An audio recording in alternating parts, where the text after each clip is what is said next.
हाँ जी दोस्तों, a very good evening to all of you. स्वागत है आप सब लोगों का आपके अपने यूट्यूब चैनल पे, that is Arjun Chhabra tutorial. दोस्तों बहुत बहुत बहुत बहुत मजा आया मुझे आज का पेपर देख के।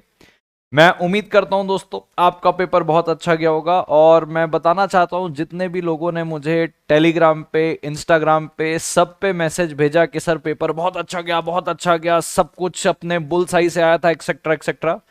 मैं सबके मैसेज पढ़ पा रहा हूं क्योंकि ऊपर नोटिफिकेशन में दिख रहा है, बट क्योंकि मैं पेपर को थोड़ा सा क्विकली एनालाइज कर रहा था इसलिए मैं रिप्लाई आप लोग को नहीं कर पाया।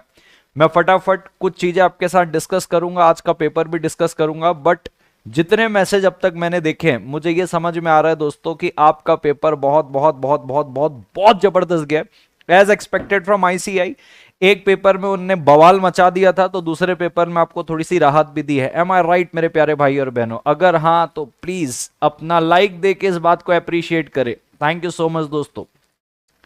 सर आज ऐसा लग रहा था कि आपने ही पेपर बनाया। जी शुक्रिया शुक्रिया शुक्रिया, बहुत बढ़िया बहुत बढ़िया दोस्तों। चलिए आइए दोस्तों एक बार फटाफट क्विक क्विक एकदम, बहुत ज्यादा डीप में नहीं घुसेंगे, बहुत ज्यादा डीप एनालिसिस जो वाली चीज रहेगी ना वो अपन आराम से करेंगे।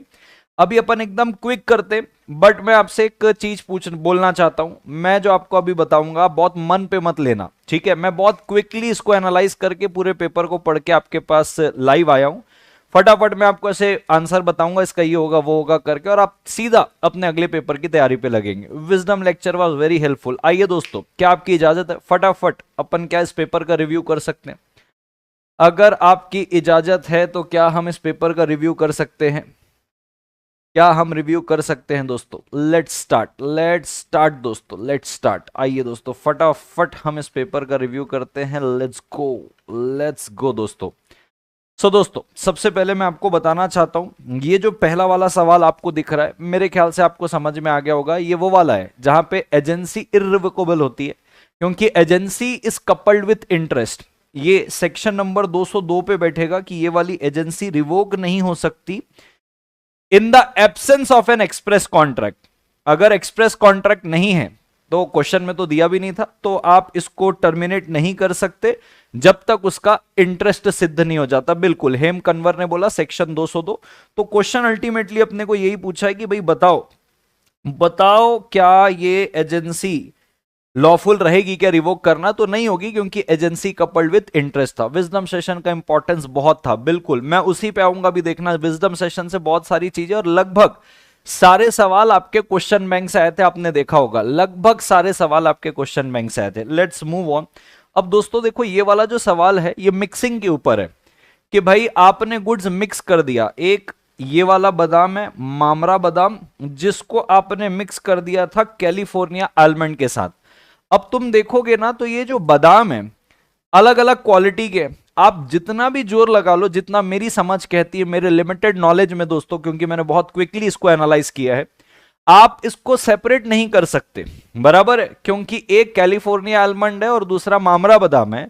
आप कैसे उसकी साइज क्वालिटी ये करोगे? ये सेपरेबल नहीं है। तो इस पे मेरे लिमिटेड नॉलेज में 157 लगता है इफेक्ट ऑफ मिक्सचर वाली बात, जहां पे आप इंटाइटल्ड हो to be compensated by the bailee for the loss of the goods. बराबर है क्या? बहुत अच्छी बात है। क्या आपको ये बन गया दोस्तों कि ये सेपरेबल नहीं है तो आपको कॉम्पनसेशन मिलेगा? ये मामरा बादाम वाला था। सोनम कह रही सर बहुत अच्छा हुआ, थैंक यू। क्या आपको ये क्लियर हो गया दोस्तों? ये सेकंड वाला ये मिक्सिंग वाली चीजों के अंदर गया था। और आगे बढ़ते दोस्तों, ये तो इतना प्यारा क्वेश्चन, ये हमने लास्ट जो सेशन किया था अगर आपको याद होगा, पार्टनरशिप और कंपनीज एक्ट वाला जो विजडम सेशन किया था, उस पे इसको डिस्कस किया था। उस पे इसको डिस्कस किया था कि भाई अगर कॉमन सील नहीं है तो दो डायरेक्टर ऑथराइज करेंगे, या तो एक डायरेक्टर और एक कंपनी सेक्रेटरी। अगर कंपनी सेक्रेटरी है तो आपको पहले आर्टिफिशियल पर्सन के बारे से एक्सप्लेन करना था, उसके 5 मार्क्स थे, और 2 मार्क्स आपको ये थे कि अगर कॉमन सील नहीं है तो कैसे ऑथराइज करेंगे। बिल्कुल शांतनु जी कह रहे मुझे आपका एग्जाम्पल याद आ रहा था। अब अगर ये वाला क्वेश्चन देखेंगे दोस्तों, साफ लिखा है भाई एक अनरजिस्टर्ड पार्टनरशिप फर्म है जिसपे ए बी सी ये 3 पार्टनर है। अच्छी बात है। अब कहता है क्या सूट मेंटेनेबल होगा क्या फॉलोइंग केस में? जब पहले ही आपने बता दिया अनरजिस्टर्ड है, ए फाइल कर रहा है सूट बी के खिलाफ, who stolen the goods of the firm. अब ये क्रिमिनल सूट हो गया तो सूट मेंटेनेबल है, सिविल सूट होता तो सूट मेंटेन नहीं होता। क्या आपको ये बना कि नहीं बना दोस्तों? ये क्रिमिनल सूट है, इस पे सूट फाइल होगा, बराबर। दूसरा, ए फाइल कर रहा है मैसर्स एबीसी एंड एसोसिएट्स के खिलाफ for claiming shares of the asset on it's dissolution. अरे डिसोल्यूशन के लिए भी सूट फाइल होता है, settlement of accounts of dissolved firm के लिए होता है, रियलाइजेशन के लिए भी होता है। तो ये भी यस, ये भी यस। ये वाला क्यों? क्योंकि ये क्रिमिनल नेचर का है। नीचे वाला क्यों? क्योंकि वो डिसोल्यूशन होने के बाद असेट मांग रहा है, ऑन इट्स डिसोल्यूशन मांग रहा है। और तीसरा अगर आप देखेंगे यहां पे लिखा है एम। एम एक थर्ड पार्टी है, सूट फाइल कर रहा है messrs ABC and associate for recovery of कितना? 10,000 ड्यूज फ्रॉम द फर्म। अब कहता है M also owed 4,000 to the firm, और फर्म सेट ऑफ क्लेम करना चाह रही है। फर्म सेट ऑफ क्लेम कर ही नहीं सकती भैया, सेट ऑफ 100 रुपए तक का क्लेम होता है अनरजिस्टर्ड फर्म में, ये 4,000 का है, बराबर है क्या? तो भाई साहब ये क्लेम नहीं हो पाएगा। और एम जो है ये थर्ड पार्टी है, तो ये सूट फाइल कर सकता है, क्योंकि थर्ड पार्टी सूट फाइल कर सकता है। फर्म अनरजिस्टर्ड है तो थर्ड पार्टी तो करेगा, लेकिन अब फर्म सेट ऑफ क्लेम नहीं कर पाएगा। क्या आपको ये बात समझ में आई दोस्तों? ठीक है, आगे बढ़ते हैं। अब देखो यहां पे क्या कहता है, यहां पे कहता है, यहां पे कहता है ये वाला क्वेश्चन अगर आपको ध्यान होगा, रिपेयर होते होते मशीन डिस्ट्रॉय हो गई, अपने क्वेश्चन बैंक के अंदर दिया हुआ है, ये अपने क्वेश्चन किया हुआ है। मैं इधर आता हूं फटाफट कि भाई ये वाला डार्क ब्लू वाला जो है ना, ये अपन ने अपने सेल ऑफ गुड्स एक्ट के विजडम सेशन में भी किया था। उस पे डार्क ब्लू, यहां पे डार्क ब्लू कलर है, वहां पे भी डार्क ब्लू कलर है। पर्पस बताना था आपको कि यूनिफॉर्म बताना, लेकिन इसने पर्पस डिस्क्लोज नहीं किया था। अब पर्पस डिस्क्लोज नहीं किया था दोस्त, तो सेक्शन 16(1) की जो इंप्लाइड कंडीशन है वो आपको मिलेगी कि नहीं मिलेगी? अब कहता है बताओ उसके पास कोई रेमेडी है क्या? कोई रेमेडी नहीं है। क्यों? क्योंकि अपने पर्पस डिस्क्लोज नहीं किया। आगे बढ़ते हैं दोस्तों फटाफट। अब ये तो मेमोरेंडम और आर्टिकल बताना था, ये भी हमने विजडम सेशन में किया था, इसके डिफरेंस भी किए थे, ये पूरा विजडम सेशन में था। ये वाली भी चीज विजडम सेशन में थी, ये वाली भी चीज विजडम सेशन में थी, ये वाली भी चीज विजडम सेशन में थी। ऐसा कोई सा पॉइंट नहीं आ रहा है जहां पे हम विजडम सेशन में जिस चीज को कवर नहीं किया। आगे बढ़ते हैं दोस्तों फटाफट। अब अपने पास आती दोस्तों यहां पे चीजें, ये एलएलपी वाली। सबसे पहले बोलता है बताओ ये एलएलपी फॉर्म हो सकती क्या? Above purpose. अब अबव पर्पस इनका क्या है? ये एजुकेट करना चाहते पुअर चिल्ड्रन को एज नॉन प्रॉफिट ऑर्गेनाइजेशन। भाई साहब 11 सेक्शन 11 साफ बोलता है lawful business with a view to profit होना चाहिए। सेक्शन 11 का 1, यहां पे तुम बोल रहे हो पुअर चिल्ड्रन को एज नॉन प्रॉफिट ऑर्गेनाइजेशन, इस पर्पस के लिए नहीं बन सकती। दूसरा, ए और बी को डेजिग्नेटेड पार्टनर बना सकते हो क्या? तो सेक्शन 7 बोलता है 2 डेजिग्नेटेड पार्टनर होने चाहिए, दोनों इंडिविजुअल होने चाहिए और 1 रेसिडेंट होना चाहिए। आपने यहां पे बोल दिया ए और बी दोनों नॉन रेसिडेंट है और आप उनको डेजिग्नेटेड पार्टनर बनाना चाहते हो, नहीं बनेगा ना भाई, ये 2 नहीं बनेंगे। मतलब 1 बन सकता है, इसमें से 1 रेसिडेंट चाहिए, या तो सी चाहिए या तो डी चाहिए या तो ई चाहिए, क्योंकि सी डी ई रेसिडेंट है। क्लियर हो रहा है क्या? मेरे को फटाफट बोलना। तो इसका भी आंसर नो है और इसका भी आंसर नो है। इसका आंसर 11 के हिसाब से, इसका 7 के हिसाब से। क्लियर हो रहा है? फटाफट बोलना बेटा, ठीक है। अब इस पे मैं थोड़ा सा आपको डिस्क्लेमर देना चाहता हूं, क्योंकि मैंने क्विक ये सारी चीजें की है। तो सबसे पहले तो थोड़ा सा ये ट्रिकी टाइप का क्वेश्चन है, तो मैं थोड़ा डिस्क्लेमर कर दूं कि इंस्टीट्यूट का आंसर और मेरा लिमिटेड नॉलेज वाला आंसर थोड़ा डिफर कर सकता है, क्योंकि मैं फटाफट लेके आया हूं, बट ठीक है, बनने लायक है ये, समझना।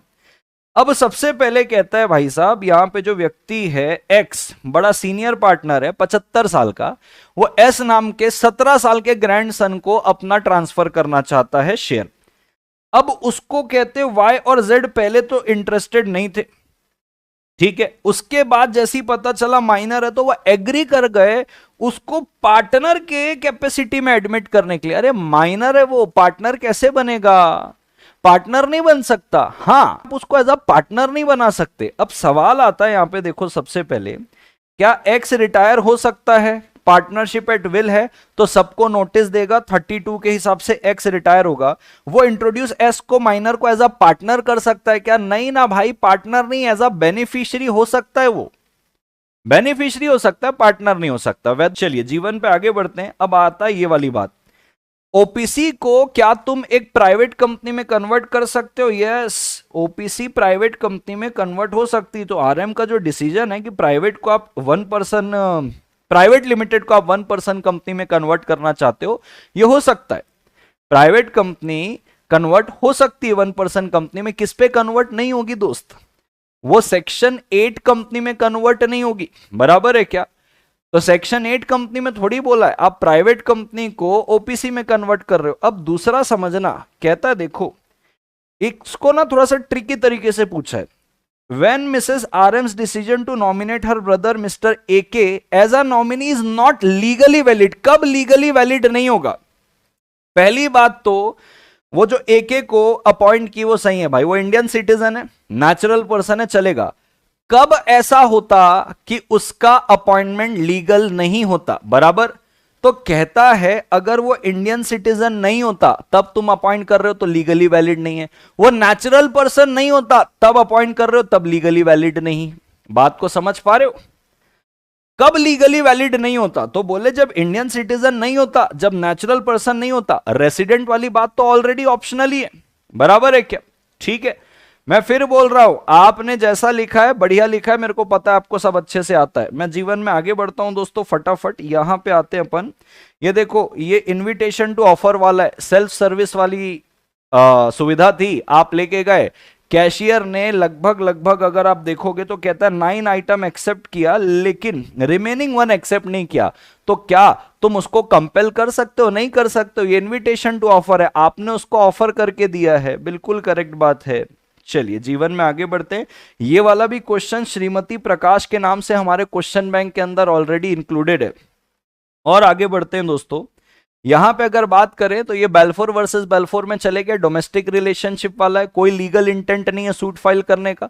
मैंने आपको बोला ही था intention to create legal relationship में सवाल पूछेगा। विजडम नोट्स में जाके देखो, सबसे पहला कॉन्ट्रैक्ट टेक के यूनिट 1 पे लिखा हुआ है intention to create legal relationship में आएगा। वही डोमेस्टिक रिलेशनशिप बोलो या सोशल रिलेशनशिप बोलो, उस पर इंटेंट तो नहीं है। ठीक है, फिर जीवन पे आगे बढ़ते हैं दोस्तों। ये वाली बात आती है, ये देखो यहाँ पे वो गुड्स रिजेक्ट कर सकता है, क्यों? साफ उसने बोला मेरे को लैपटॉप चाहिए suitable for high and graphic design work. Salesman recommend करता है स्पेसिफिक मॉडल, आपने पर्पस बताया और लिखा हुआ है साफ रिलाइंग ऑन दिस एडवाइस, उसके एडवाइस पे। अब इसका काम भी इलेक्ट्रॉनिक स्टोर का है, उसने लिया। बाद में पता चला कि भाई ये जो है ना नेसेसरी प्रोसेसिंग पावर नहीं है, ग्राफिक्स कैपेबिलिटी नहीं है। तो 16(1) का क्वालिटी एंड फिटनेस का ब्रीच, गुड्स को रिजेक्ट करो, कॉन्ट्रैक्ट रेपुडिएट करो, प्राइस रिफंड मांगो। बढ़िया बात है सर। जीवन पे और आगे बढ़ते हैं बेटा फटाफट। मैं यहां पे आता हूं, ये वाली बात, ये पार्टनर बाय होल्डिंग आउट वाला है, सीधी सी बात है। नोटिस नहीं दिया तो लायबल तो तुम रहोगे। ये वाला क्वेश्चन हमने लास्ट विजडम सेशन में सेम क्वेश्चन किया, अगर आपको याद है। मैंने आपको बोला था बताइए जस्टिफाइड है कि नहीं, तो मैंने बोला था नोटिस दे दो, अपॉर्चुनिटी दे दो, बाकी तो सारी चीजें आपने बोली है कि यूनानिमस अप्रूवल से आपने करवा दिया है। तो अगर नोटिस दिया है, अपॉर्चुनिटी ऑफ बीइंग हर्ट दिया है, तो जस्टिफाइड है। ये अपन ने लास्ट विजडम सेशन में ही करके लिया है पूरा पूरा, ये भी बल्ले बल्ले।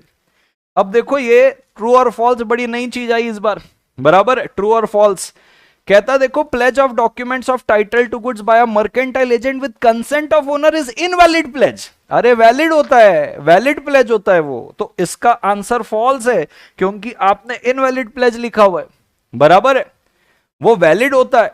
ठीक है सर। दूसरा, अब यहां पे कहता है ए ने बी की अथॉरिटी रिवोक की, तो बी ने सी को बनाया था, सब एजेंट था सी, तो बोले सी की अथॉरिटी टर्मिनेट नहीं होगी। अरे होगी, 210 इस पे लगता है, 210 बिल्कुल करेक्ट, राचित गुप्ता कह रहा है। ये फॉल्स हो गया, उसकी भी टर्मिनेट होगी सी की।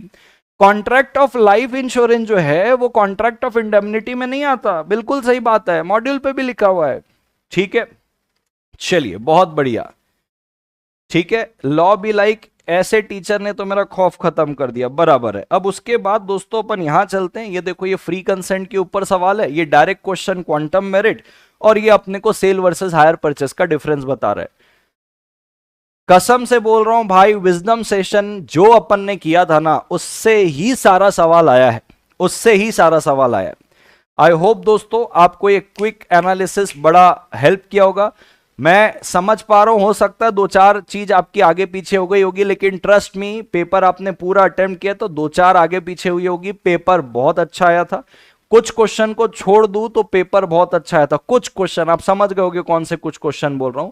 पेपर बहुत अच्छा आया था बेटा, आराम से मैनेजेबल था, और आपने अगर पूरा अटेम्प्ट किया है, ट्रस्ट मी, आपको गिरी सी गिरी हालत में 60 या 60 प्लस से कोई नहीं रोक सकता। गिरी सी गिरी हालत में आपका डिस्टिंक्शन आएगा, गिरी सी गिरी हालत में, बराबर है क्या? गिरी सी गिरी हालत में आपका डिस्टिंक्शन आएगा। पेपर बहुत अच्छा आया था बेटा, एकदम स्टूडेंट फ्रेंडली पेपर था ये। Thank you so much sir, आपकी वजह से पूरा लॉ इजी लगा, मजा आ गया सर, आपकी वजह से बहुत बहुत शुक्रिया। शुक्रिया रागिब जी। सर ट्रू और फॉल्स सब तुक्के में सब राइट निकल गए, वाह, राम भक्त हो ना आप, राम भगवान आपके साथ थे। ठीक है sir, thank you so much, आपकी वजह से बहुत इजी लगा। इसका सबसे ज्यादा डर था, विजडम नोट्स बहुत ज्यादा यूजफुल थे और आधा घंटा पहले हो गया था सारा क्वेश्चन। वाह, thanks a lot sir, teaching so good, thank you thank you thank you. Sir Jain वालों का पेपर हार्ड आएगा क्या? अब जैन वालों का जब आएगा तब देखेंगे यार, तुम लोग गजब लोग हो यार। सितंबर वाला पेपर देख के जनवरी वाला डर जाता है, ऐसे कैसे चलेगा भाई? ठीक है, बहुत बढ़िया बहुत बढ़िया, बहुत इजी पेपर था। विजडम नोट्स बहुत ओवर पावर्ड थे, शुक्रिया शुक्रिया शुक्रिया। ठीक है, चलिए, बहुत बढ़िया बहुत बढ़िया। चलिए दोस्तों, I wish you all the best for your upcoming examination. मैं उम्मीद करता हूं आज का पेपर आप सबका बहुत अच्छा हो गया। ट्रस्ट में बेटा, अगर किसी बच्चे ने ईमानदारी से पढ़ के गया था ना, उसको ये पेपर बहुत अच्छे से बना होगा। आने वाले पेपर के लिए बहुत बहुत बेस्ट विशेष आप सब लोगों को, बहुत अच्छे से आपका सारे पेपर जाएंगे और अपन सारे लोग मिलेंगे सीए इंटर में, और इसी युद्ध स्तर से इसी तरीके से इंटर के भी लॉ के पेपर को फोड़ेंगे। ठीक है दोस्तों, चलिए, thank you so much all of you, take care, bye bye, take care, bye bye.